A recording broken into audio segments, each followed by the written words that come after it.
Let me tell you a story that started with a dream and ended with a shotgun, a bulldozer, and a legal firestorm that shook an entire town. My name is Tyler Grady, and all I ever wanted was peace and some damn chickens. I used to live in downtown Phoenix hustle. Traffic, honking horns, apartment walls, thin enough to hear your neighbor sneeze. So one day I snapped, sold my loft, took the cash, and bought a beautiful 40-acre ranch out in the highlands outside of Silver Valley. It was quiet, isolated, had an old creaky barn, a stream, and not a single trace of HOA jurisdiction, or so I thought. I moved in, fixed up the farmhouse, installed solar panels, built a chicken coop, and even started writing a novel. I was finally living my dream until the day I found a gold-embossed envelope duct-taped to my front gate. Welcome to Silver Valley Ridge, Homeowners Association. It said, mandatory luncheon this Saturday to discuss dues rules and compliance. I blinked. Dues rules.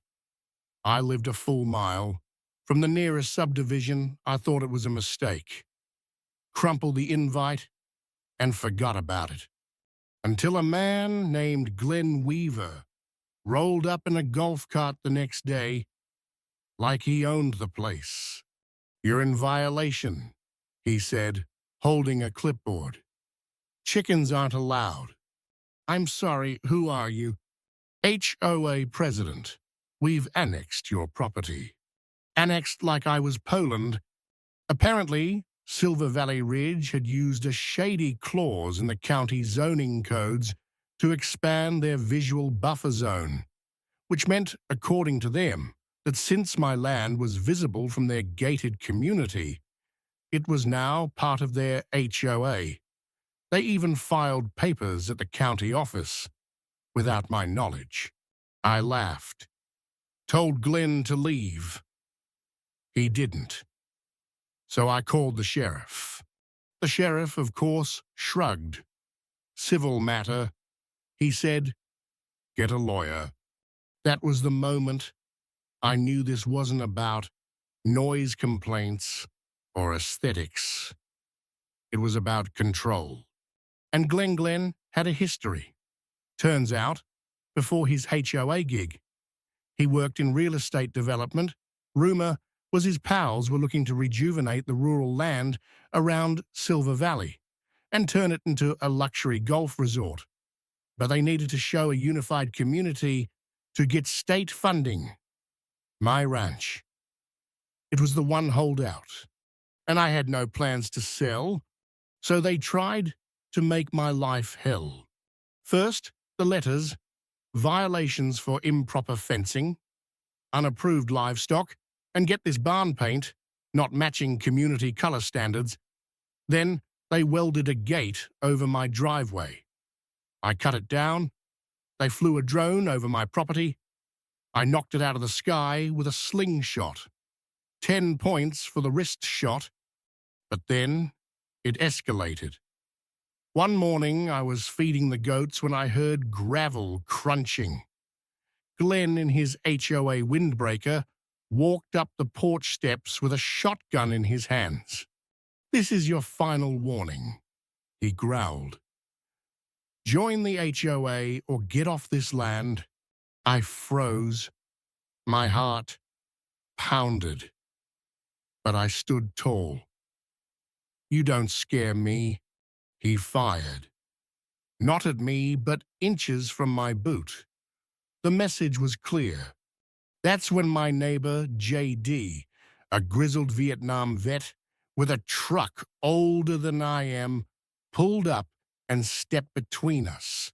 You threatening Tyler with a squirrel gun, Glenn? This is HOA business, Glenn barked. Wrong. This is Tyler's land. And last time I checked, you ain't the law. Glenn backed off, but his eyes promised it wasn't over. It wasn't. I hired a real estate attorney, Samantha Blythe Sharp, as a tack and twice as mean. She took one look at the HOA filings and smirked. This expansion is illegal.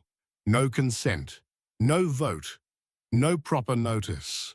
So we began building a case, and I installed motion-triggered cameras all over my ranch, hidden in birdhouses, fence posts, even a fake rock by the gate. Just 2 days later, one of Glenn's HOA goons crept onto my land and spray-painted "Remove non-compliant structure" on my chicken coop. Got him on tape. Face, voice, license plate. We were stacking evidence, like poker chips. Then came the eviction attempt. 4 private security guards in matching shirts rolled up, handed me a forged eviction notice, and tried to zip-tie my hands. One of them reached for my door. Bad move. I twisted his wrist back like JD taught me and shouted, "Touch me again, and I'll sue you into next year." They retreated.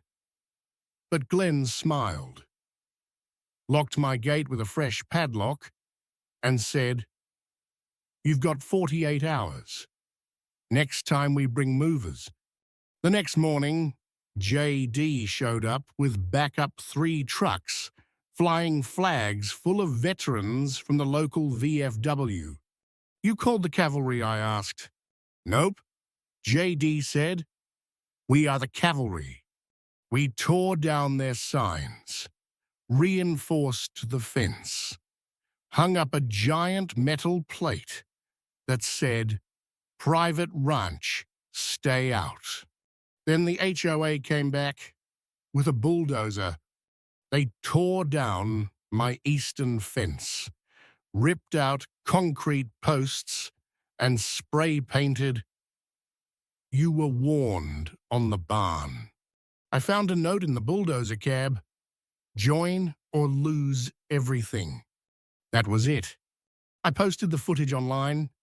Glenn with a shotgun, fake notices the bulldozer wreckage, and it blew up. Over 2 million views in 2 days. People from across the country shared their own HOA horror stories. Elderly couples, single mums, veterans, folks who got bullied, fined, or forced out. That's when I knew this wasn't just about my ranch. It was about all of us. We filed suit, real suit. With video documents, witness statements, Samantha added racketeering to the list. Just before our court date, Glenn came back. But this time, no guns, no guards, just him. "Tyler," he said quietly at the gate, "you don't get it. There's money behind this. Big money, developers, councilmen. If you win, you blow the whole thing open." "Then I guess I better win," I said. 2 nights later, our motion sensors caught 2 men digging near my fence line. Deputies found a buried spreadsheet labeled Phase 2, Acquisitions, Neutralize Resistance. My name was circled in red. That was the final nail. In court, Glenn sat alone. His smug smile was gone. His compliance director, Cheryl, had already been arrested for forging county documents. The judge didn't mince words. Clear Creek HOA has no legal claim. Mr. Grady's land is not part of your association. Your actions were not only unlawful, but dangerous and criminal. In that moment, I felt the weight lift. After months of hell, I was free. Glenn was later arrested for fraud and harassment. His HOA dissolved. The developers pulled out. Samantha was asked to join a task force on HOA reform. and my ranch, still mine. JD and the vets still stop by every weekend. We sit on the porch, drink iced tea, and talk about goats and whether not lawsuits. At the front gate, there's a new sign now. Private ranch, no trespassing, not HOA land. But let me ask you this. Have you ever dealt with an HOA that overstepped their boundaries? A neighbor with too much power and too little sense? Or maybe a situation where you felt forced into something you never agreed to? Drop your story in the comments. I want to hear it, because this fight, this win, it wasn't just mine. It was for every single one of us who's ever had to say, "This land is mine and I'm not backing down."